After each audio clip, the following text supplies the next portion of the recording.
नमस्कार, आप देख रहे हैं बीटी न्यूज बिहार। मैं हूं संतोष कुमार। त्रिस्तरीय पंचायत चुनाव को लेकर नेता प्रतिपक्ष के दिए हुए बयान के बाद राजनीतिक सरगर्मी तेज हो गई है।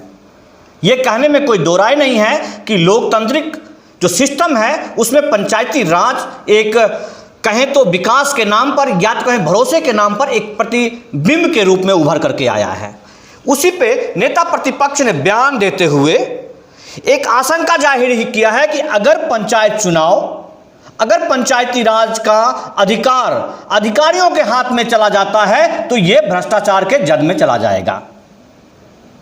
और उन्होंने आशंका जाहिर किया है कि जो आम जन हैं, जो गरीब हैं, निसहाय हैं, उनकी पहुंच पंचायती राज के जनप्रतिनिधियों तक ही है।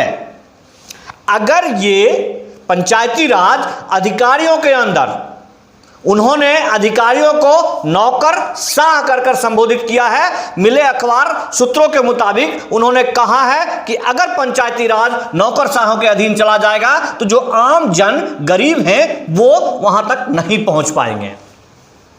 जो भ्रष्टाचार है वो जो चल रहे भ्रष्टाचार से और भी ज्यादा बढ़ जाएगा।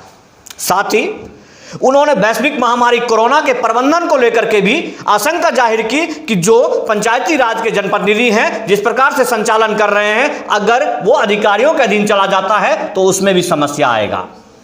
कुल मिलाकर जो नेता प्रतिपक्ष ने एक आशंका जाहिर की है जिसमें कि 16 जून के बाद एक अधिसूचना जारी हुआ है जिसमें पंचायती राज को भंग कर अधिकारियों के अधीन कर दिया जाएगा, जिससे कि अधिकारियों को प्रखंड विकास पदाधिकारी हो या जिला अधिकारी महोदय हो या डीडीसी हो, पंचायती राज में कार्यकाल के लिए उनको जनप्रतिनिधि से किसी भी सहमति की आवश्यकता नहीं रह जाएगी।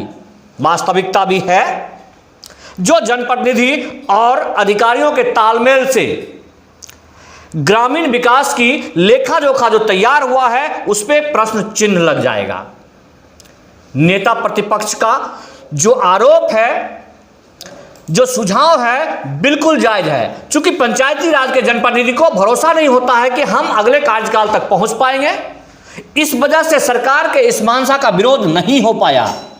किंतु गांवों में या पंचायतों में जो आम जन हैं, जो चाय पर चुस्की लेकर चर्चा करने वाले हैं, वो काफी इस पर चर्चा कर रहे हैं कि अगर पंचायती राज पुनः नौकरशाहों के अधीन चला जाएगा तो इस पंचायती राज का क्या होगा।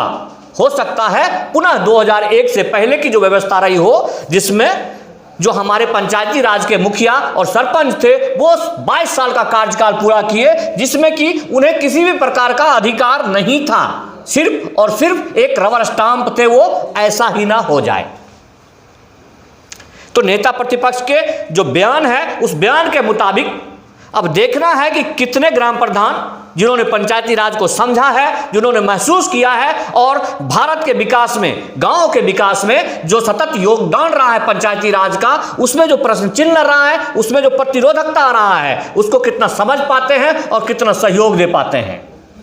सरकार के खिलाफ तो है ही, लेकिन सरकार के नुमाइंदे हैं, जो वास्तविक में जनप्रतिनिधि हैं, वो कितना समर्थन कर पाते हैं नेता प्रतिपक्ष को।